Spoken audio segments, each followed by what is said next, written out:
Cowboy poets. With us now, Democratic Congressman from Maryland and ranking member of the House Oversight Committee and a good friend of mine, Congressman Elijah Cummings. Good How to are you have doing, you Elijah? back. Good to be with everybody. So Boehner there, man, the speaker's getting a little excited. You think he's feeling a little pressure from the freshmen?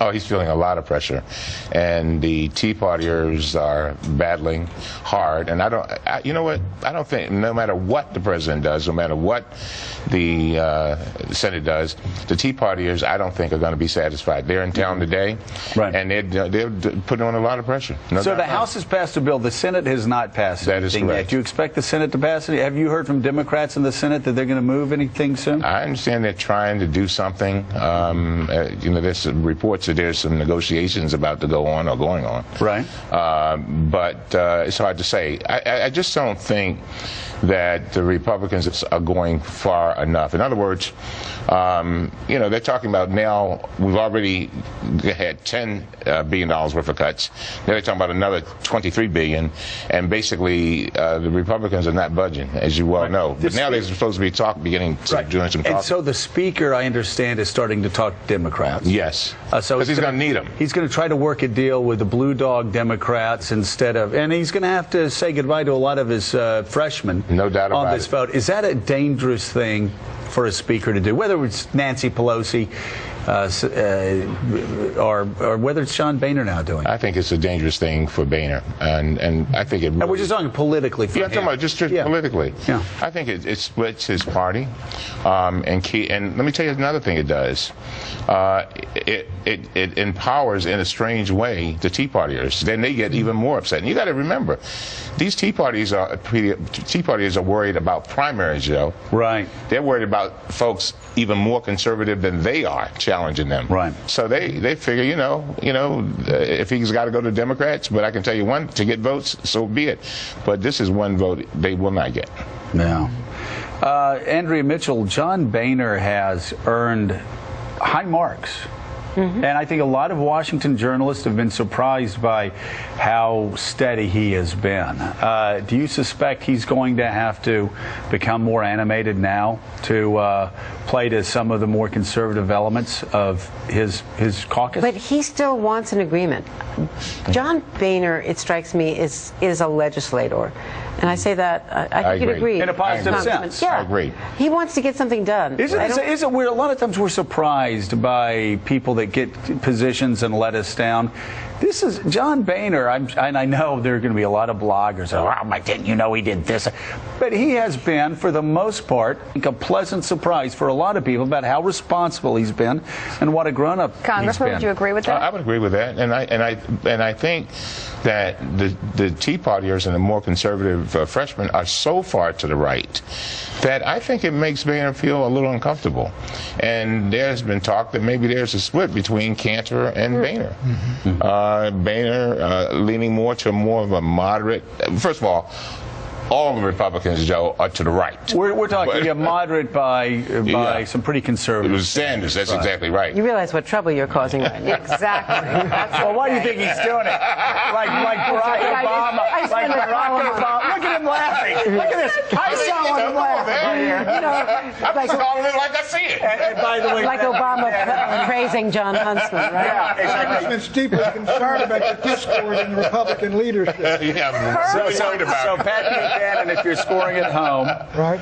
Barack Obama says that John Huntsman was a great member of the team. Yes. And Worked closely. David Axelrod said that Romney Care was the basis of Obamacare. And now Elijah Cummings says John Boehner's this type He's doing of a wonderful job, Boehner is standing up to those Tea Party crazes. Is there a split? I didn't say that. Pat, is there a split right now I think between there is. Cantor and Boehner? I think there is, and that's what I was going to ask the congressman.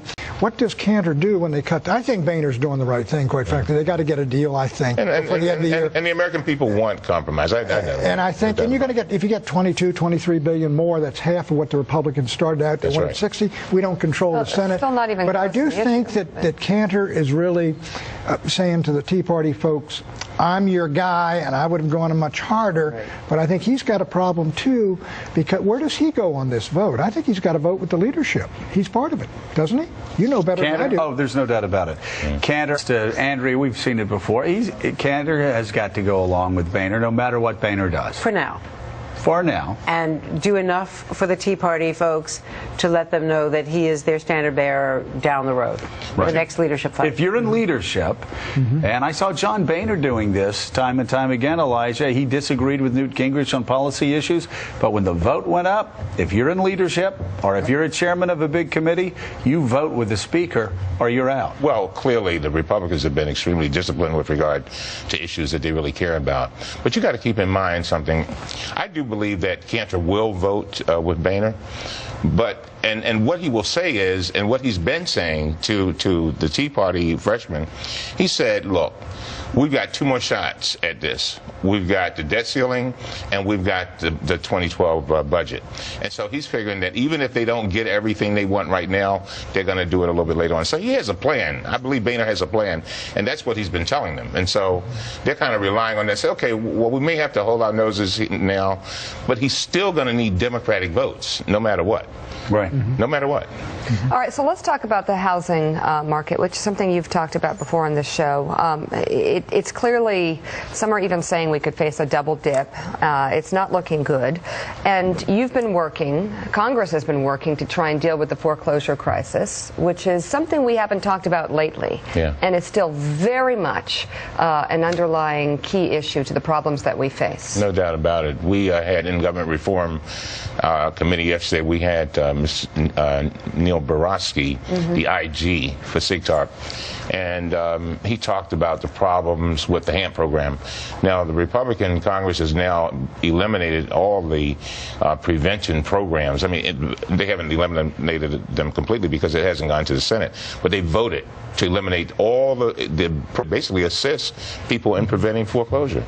And this HAMP program is a program that the president touted and believed that it would save some 3 to 4 million people's houses, but unfortunately it didn't work that way. And it didn't work that way because a lot of people basically didn't qualify. Why? Because they had lost their jobs, or there were many who were making too much money, and we didn't want to be saving people's houses that could pay their mortgages. So there was a limited number of people that we could help, and that program has not helped as many people as we thought it would, but it's a start. And basically what the Republicans have done is said, look, let's get rid of that program, but they're not replacing it with anything, and that's the problem.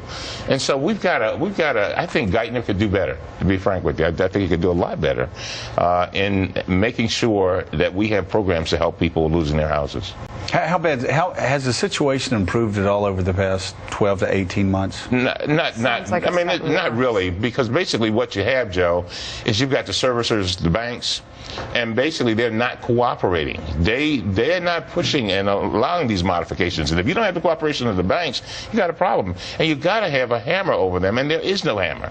So that's a real. And so hopefully we will. What I was hoping to do, I said, don't end the HAMP program, mend it, because there's still people who are suffering. I mean, I've got an event coming up on the 25th, my 6th event.